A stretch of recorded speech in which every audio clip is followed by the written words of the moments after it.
நாளைக்கான வீடியோவில் என்ன நடக்குன்னு சொல்லிட்டு பார்க்கலாம். வீடியோக்குள்ளே போகிறதுக்கு முன்னாடி நம்ம சேனலை லைக் அண்ட் சப்ஸ்கிரைப் பண்ணி சப்போர்ட் பண்ணுங்கள். வீடியோ வந்துட்டு நல்லாவே இருக்குது. ஃபஸ்ட்டு சீனில் வந்துட்டு ராஜராஜாவும் கார்த்தியும் ஒன்றா உட்காந்து பூஜை பண்ணிகிட்டு இருக்காங்க. அதை பார்த்ததும் ஈஸ்வரி பாட்டிக்கு ரொம்ப சந்தோஷமாக இருக்குது. அப்பாட ஒரு வழியாக என் பேரனும் என் மகனும் உட்காந்து நல்லபடியாக அந்த பூஜையை முடிச்சிட்டாங்க. இனி திருவிழாவும் நல்லபடியாக நடந்துடணும் அப்பா அப்படின்னு சொல்லிட்டு சாமி கும்பிட்டுட்டு இருக்காங்க.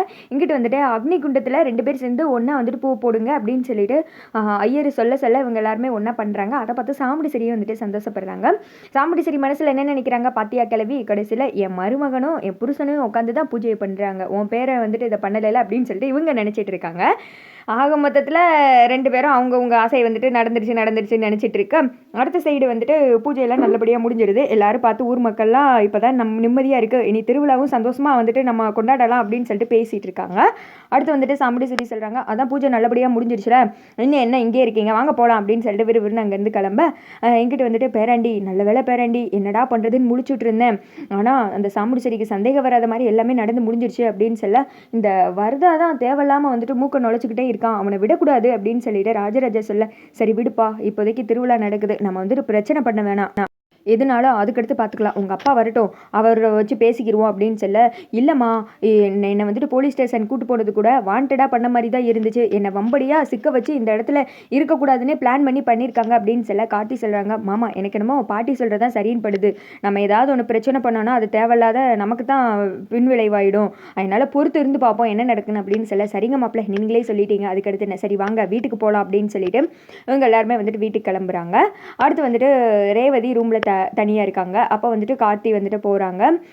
என்ன பூஜையை நல்லபடியாக முடிச்சாச்சுன்னு சந்தோஷத்தில் இருக்கியா அப்படின்னு சொல்ல, ஆமாம் உனக்கு அந்த சந்தோஷம் இல்லையா அப்படின்னு சொல்லிட்டு கார்த்தி கேட்குறாங்க. எனக்கு எங்கே சந்தோஷம், உங்களெல்லாம் விட்டு போனால் தான் எனக்கு சந்தோஷம் அப்படின்ற மாதிரி நக்கலாக வந்துட்டு பேச, என்ன சொன்ன அப்படின்னு கேட்க, அதெல்லாம் ஒன்றும் இல்லை அப்படின்னு சொல்லி ரேவதி வந்துட்டு சொல்லிடுறாங்க. அப்போ கார்த்தி சொல்கிறாங்க, இதுக்கெல்லாம் நான் உனக்கு தான் தேங்க்ஸ் சொல்லணும் அப்படின்னு சொல்ல, எனக்கு எதுக்கு தேங்க்ஸ் அப்படின்னு சொல்லிட்டு ரேவதி கேட்குறாங்க.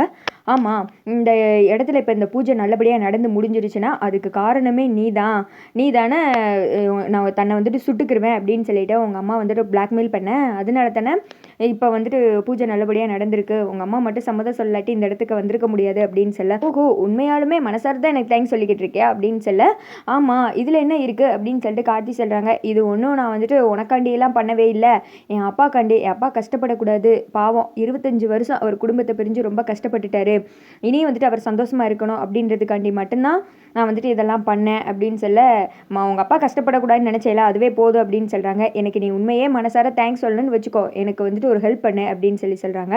சரி என்ன ஃபேவர் பண்ணணும் சொல்லு அப்படின்னு சொல்லிட்டு கார்த்தி கேட்குறாங்க. சொன்னால் உண்மையாக பண்ணிடுவியா அப்படின்னு சொல்ல, நீ வந்துட்டு சொல்லு, என்னால் பண்ண முடிஞ்சால் அதை கண்டிப்பாக பண்ணுவேன் அப்படின்னு சொல்லிட்டு கார்த்தி சொல்கிறாங்க. ரேவதி வந்துட்டு பார்த்துட்டே இருக்காங்க. என்ன அமைதியாக இருக்க கேளு அப்படின்னு சொல்லிட்டு கார்த்தி சொல்ல, மகேஷ் எங்கே ஒழிச்சு வச்சிருக்க, அவனை வந்துட்டு வெளியில் விட்டுரு, இனிமேல் வந்துட்டு கஷ்டப்படுத்தாத, நீ தான் வந்துட்டு என் அம்மா மனசை மாற்றி என் கழுத்தில் தாலியை கட்டிட்ட, நீ சொல்கிறதான் சரின்னு சொல்லிட்டு எங்கள் அம்மா கேட்குறாங்க, உனக்காண்டி தான் எல்லாத்தையும் பார்த்து பண்ணுறாங்க, அப்புறம் என்ன அவனை நிம்மதியாவது வெளியில் விட்டுரு, எங்கேயாவது போட்டோம் அப்படின்னு சொல்ல கார்த்திக் வந்துட்டு மூஞ்சி வந்துட்டு ஒரு மாதிரி ஆகிடுது.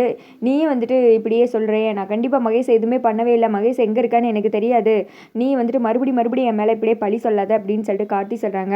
நான் தான் சொன்னேன்ல உன்னால் பண்ண முடியாதுன்னு, இந்த ஃபேவரை கண்டிப்பாக நீ எனக்கு பண்ண மாட்டே தெரியும், நீ வந்துட்டு ஒரு ஏமாத்துக்காரன் அப்படின்னு சொல்லிட்டு ரேவதி சொல்கிறாங்க. உண்மையாலுமே சொல்கிறேன், சத்தியமாக மகேஷ் எங்கே இருக்கான்னு எனக்கு தெரியாது, நீ வந்துட்டு என்னை தப்பாக நினச்சிக்கிட்டு இருக்க அப்படின்னு சொல்ல, நான் உன்னை பற்றி சரியாக தான் நினச்சிக்கிட்டு இருக்கேன், நீ தான் வந்துட்டு எங்கள் அம்மாக்கிட்ட குடும்பத்தில் எல்லாட்டையும் நல்ல மாதிரி நடித்து ஏமாற்றிட்டு இருக்க, நானும் உன் நடிப்பை நம்பி ஏமாந்தவன் தான் அப்படின்னு சொல்லி ரேவதி வந்துட்டு சொல்கிறாங்க. நான் சொன்னால் கேட்க மாட்டேன், உனக்கு ஒரு தேங்க்ஸ் சொல்ல வந்தேன், அவ்வளோதான், ஆளை விடுப்பா அப்படின்னு சொல்லிட்டு கார்த்தி விறுவிறுன்னு அங்கேருந்து கிளம்பிடு. அச்சா அப்படின்னு சொல்லிட்டு ரேவதி போகிற கார்த்தியை பார்த்து அப்படியே முறைச்ச மணிக்கு நின்றுக்கிட்டு இருக்காங்க. அதோட பார்த்தீங்கன்னா வீடியோ வந்துட்டு முடிஞ்சிருது.